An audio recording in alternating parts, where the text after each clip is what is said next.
같이 한번 기도하겠습니다. 사랑하는 하나님께서 우리에게 주시는 하나님의 동행하심의 은혜가 우리의 삶에 함께할 수 있도록 주님 도와주시니 감사합니다. 주님 우리를 사랑해 주셨고 우리를 위해서 십자가에서 죽어 주셨고 우리와 동행해 주셨는데 하나님 우리는 살아가며 우리 하나님 앞에서 내 삶의 과정, 내 삶의 욕심이 내 하나님보다 더 소중하고 그것보다 더 크다고 이야기하며 살아가는 때가 많았음을 고백합니다. 주님, 그런 저희를 불쌍히 여겨 주옵소서.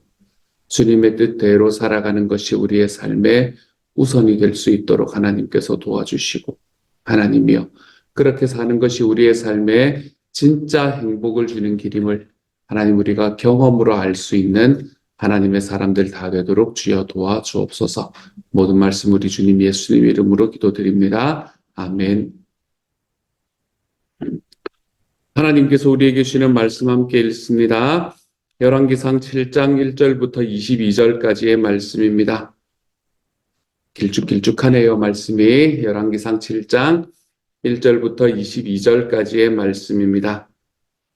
우리 같은 목소리를 함께 읽도록 하지요. 함께 읽습니다. 시작. 솔로몬이 자기의 왕궁을 13년 동안 건축하여 그 전부를 준공하니라. 그가 레바논 나무로 왕궁을 지었으니 길이가 100규빗이요 너비가 50규빗이요 높이가 30규빗이라. 백향목 기둥이 4줄이요 기둥 위에 백향목 들보가 있으며 기둥 위에 있는 들보 45개를 백향목으로 덮었는데 들보는 한 줄에 15이요 또 창틀이 3줄로 있는데 창과 창이 3층으로 서로 마주대하였고 모든 문과 문설주를 다 큰 나무로 네모지게 만들었는데 창과 창이 3층으로 서로 마주대하였으며 또 기둥을 세워 주랑을 지었으니 길이가 50규빗이요 너비가 30규빗이며 또 기둥 앞에 한 주랑이 있고 또 그 앞에 기둥과 섬들이 있으며 또 심판하기 위하여 보좌의 주랑 곧 재판하는 주랑을 짓고 온 마루를 백향목으로 덮었고 솔로몬이 거처할 왕궁은 그 주랑 뒤 다른 뜰에 있으니 그 양식이 동일하며 솔로몬이 또 그가 장가든 바로의 딸을 위하여 집을 지었는데 이 주랑과 같더라. 이 집들은 안팎을 모두 귀하고 다듬은 돌로 지었으니 크기대로 톱으로 켠 것이라. 그 초석에서 처마까지와 외면에서 큰 뜰에 이르기까지 다 그러하니 그 초석은 귀하고 큰 돌, 곧 10규빗 되는 돌과 8규빗 되는 돌이라. 그 위에는 크기대로 다듬은 귀한 돌도 있고 백향목도 있으며 또 큰 뜰 주위에는 다듬은 돌 3켜와 백향목 두꺼운 판자 1켜를 놓았으니 마치 여호와의 성전 안뜰과 주랑에 놓은 것 같더라. 솔로몬 왕이 사람을 보내어 히람을 두로에서 데려오니 그는 납달리 지파 과부의 아들이요 그의 아버지는 두로 사람이니 노수의 대장장이라. 이 히람은 모든 놋 일에 지혜와 총명과 재능을 구비한 자이더니 솔로몬 왕에게 와서 그 모든 공사를 하니라. 그가 놋기둥 둘을 만들었으니 그 높이는 각각 18규빗이라. 각각 12규빗 되는 줄을 두를만 하며 또 놋을 녹여 부어서 기둥머리를 만들어 기둥 꼭대기에 두었으니 한쪽 머리의 높이도 5규빗이요 다른 쪽 머리의 높이도 5규빗이며 기둥 꼭대기에 있는 머리를 위하여 바둑판 모양으로 얽은 그물과 사슬 모양으로 따은 것을 만들었으니 이 머리에 7이요 저 머리에 7이라. 기둥을 이렇게 만들었고 또 2줄 석류를 한 그물 위에 둘러 만들어서 기둥 꼭대기에 있는 머리에 두르게 하였고 다른 기둥 머리에도 그렇게 하였으며 주랑 기둥 꼭대기에 있는 머리의 4규빗은 백합화 모양으로 만들었으며 이 2 기둥 머리에 있는 그물 곁 곧 그 머리의 공같이 둥근 곳으로 돌아가며 각기 석류 200개가 줄을 지었더라. 이 2 기둥을 성전의 주랑 앞에 세우되 오른쪽 기둥을 세우고 그 이름을 야긴이라 하고 왼쪽의 기둥을 세우고 그 이름을 보아스라 하였으며 그 2 기둥 꼭대기에는 백합화 형상이 있더라. 2 기둥의 공사가 끝나니라. 아멘. 아멘. 우리가 그림이 잘 그려지지 않기 때문에 전체를 읽을 때 쉽지 않은 말씀, 본문이기는 합니다.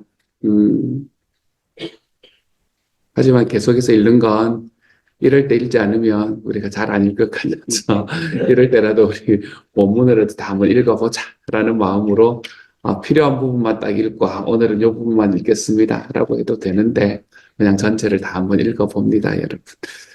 오늘의 말씀은 제가 사실은 22절 전체를 이야기를 하기보다는 12절까지의 말씀이 너무나 독특하게 도드라져 있는 말씀이어서요. 오늘은 1절부터 12절까지의 말씀을 중심으로 여러분에게 말씀을 좀 전하고자 합니다.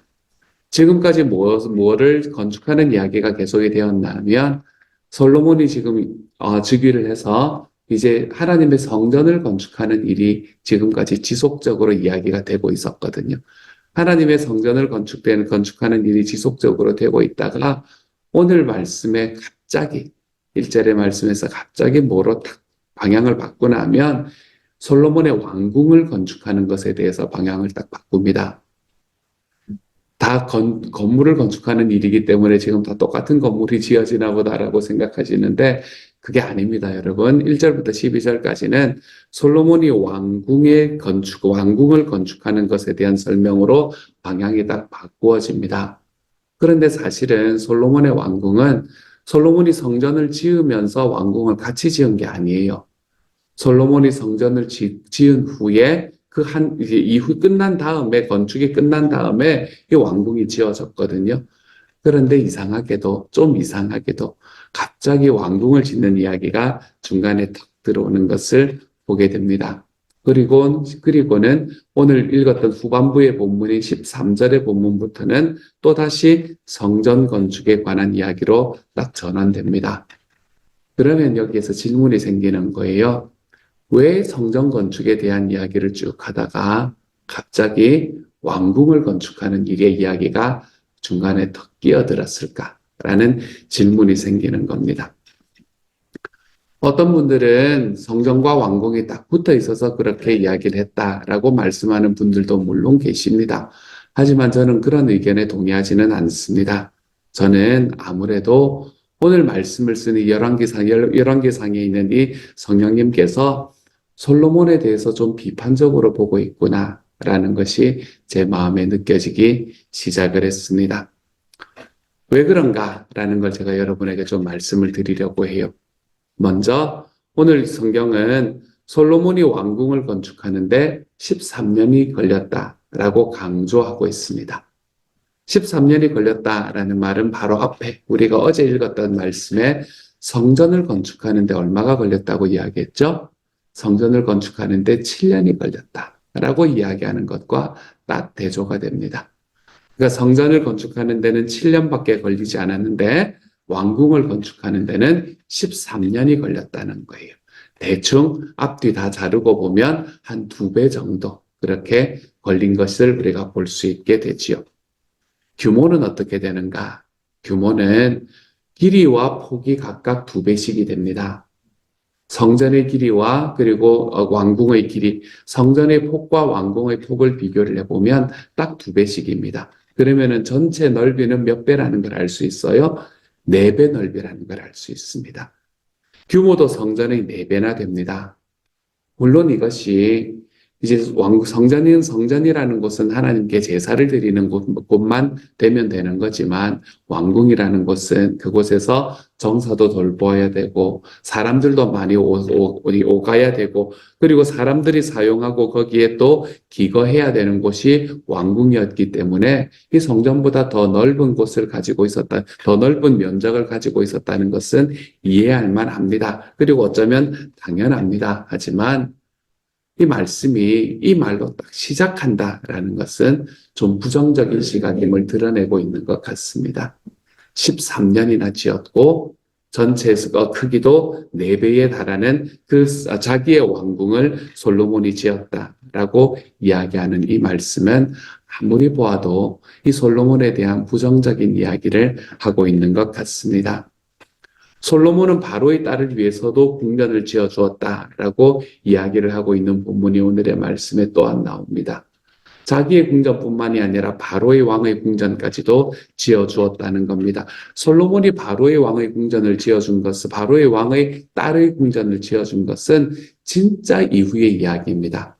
이거는 이 솔로몬이 자기의 성전을 지은 것은 그래도 성전을 지은 바로 직후의 이야기이긴 하지만 바로의 딸의 궁전 위에서 궁전을 지어준 것은 한참 뒤의 이야기거든요.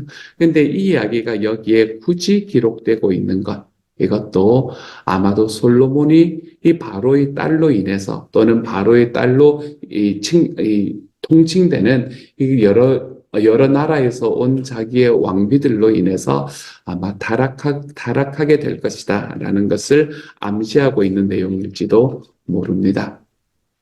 성전을 짓는 그 순간부터, 성전을 짓고 자기의 왕궁을 짓는 그 순간부터 어쩌면 솔로몬의 비극은 처음부터 잉태되어 있었는지도 모를 일입니다. 솔로몬은 우리가 이스라엘 왕 전체 속에서 이스라엘에서 가장 넓은 영토를 차지하고 있었던 왕이었다라고 기억하고 있습니다. 하지만 솔로몬은 하나님께서 이스라엘 백성들이 하나님 앞에 왕을 요구할 때에 그 왕을, 너희가 왕을 가지지 않아야 된다. 왕을 가지게 되면 너희에게 이런 일이 일어날 거야. 라고 이 모세가 그 백성들에게 이야기를 했던 그 안 좋은 일들이 모두가 다 솔로몬 때에 일어났던 일임을 우리가 바라보면 이 말씀은 솔로몬을 우리에게 절대로 좋은 왕이었다라고 이야기해 주지는 않는 것을 볼 수 있게 됩니다. 솔로몬이 좋은 왕이 아니었다라는 이유는 또 다른 의미에서도 발견할 수 있습니다. 솔로몬이 죽고 난 다음이 맞겠군요. 솔로몬이 죽고 난 다음에 솔로몬의 아들에게로 왕위가 이어질 때에 백성들이 찾아와서 당신의 아버지가 우리를 너무너무 힘들게 만들었다. 당신의 아버지가 우리에게, 여러분, 그게 요즘은 집을 지으면 사람들을 사서 짓잖아요. 그렇죠? 사람들을 사고 그리고 돈을 페이하고 짓잖아요. 근데 그때 성전을 건축하고 왕궁을 건축하는 일은 그냥 집에서 농사 짓는 사람들을 불러서 부역을 시키는 그런 일이었습니다. 그렇게 부역을 시키는 것이 농번기에는 자기 집에서 일을 하고 그리고 농한기에서는 와서 부역을 해야 되는 1년 내내 쉬지를 못하는 상황이 20년이 지속되었다고 생각해 보세요.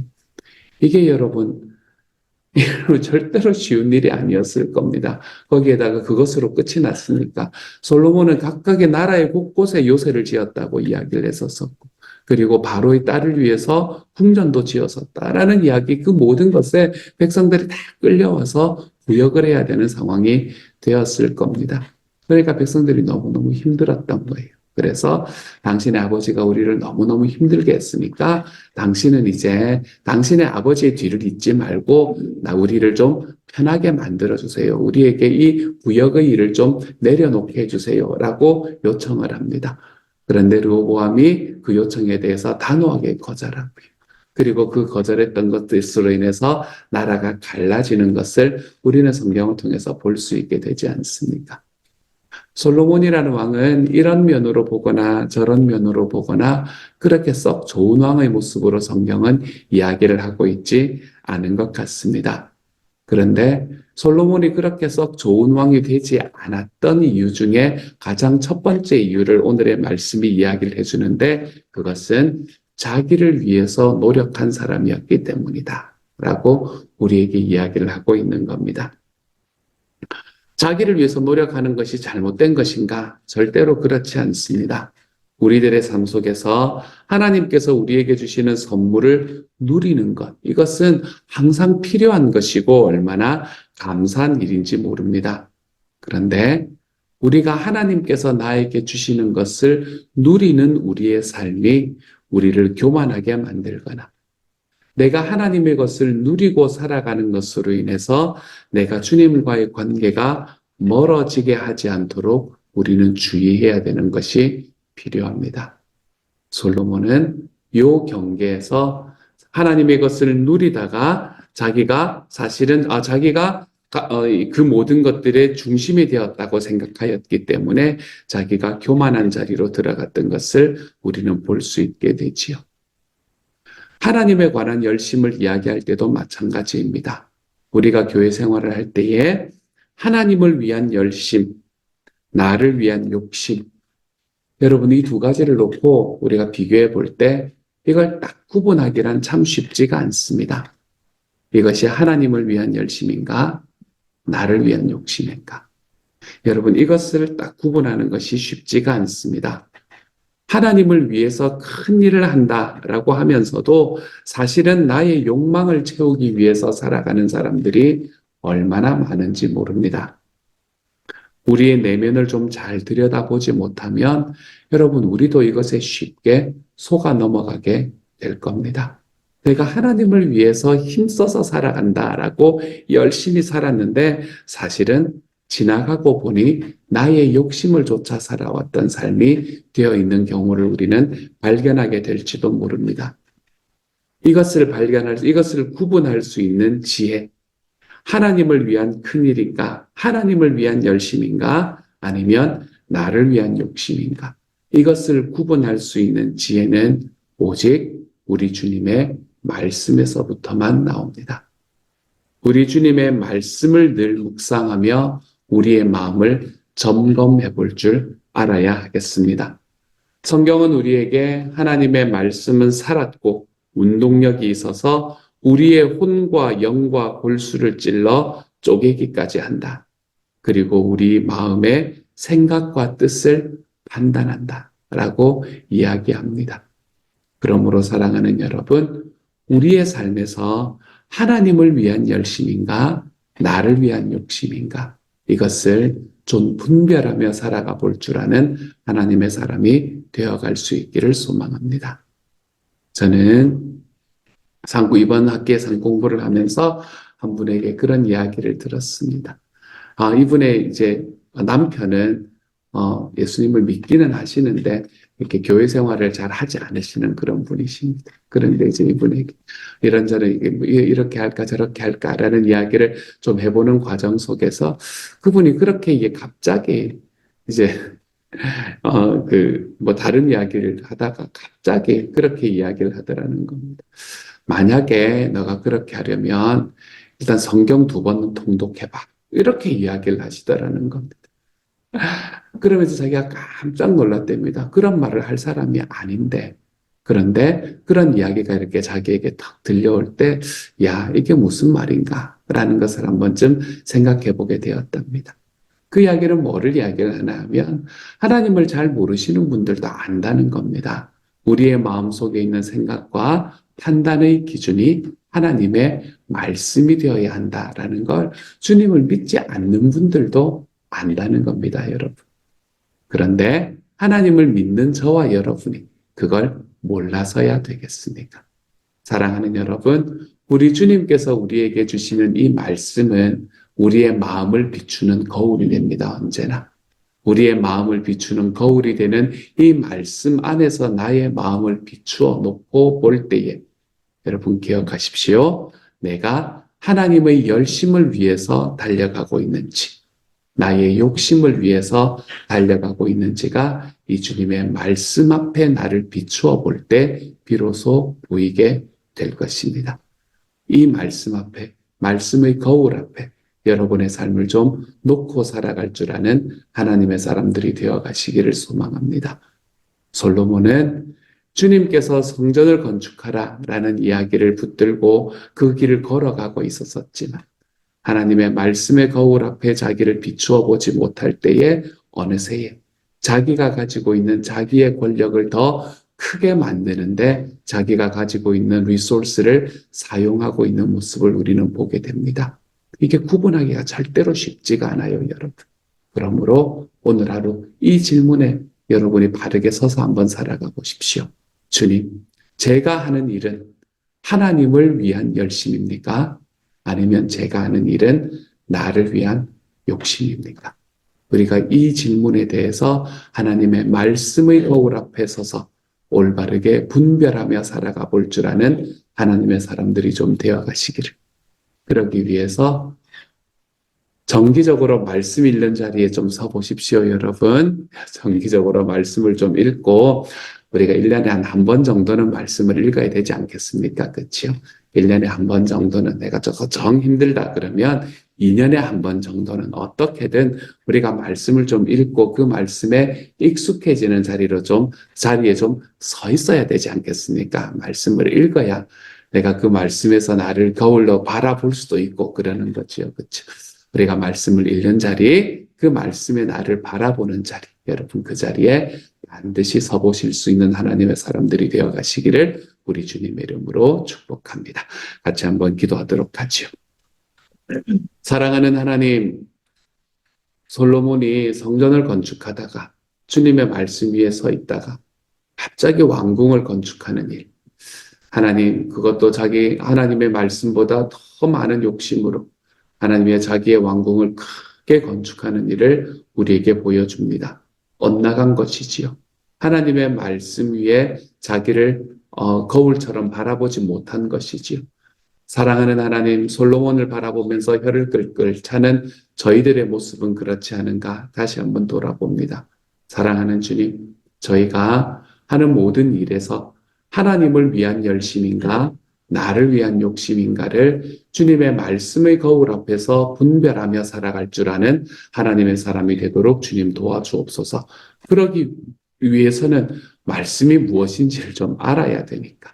사랑하는 주님, 말씀을 좀 읽을 수 있는 자리로 걸어가게 하여 주옵소서.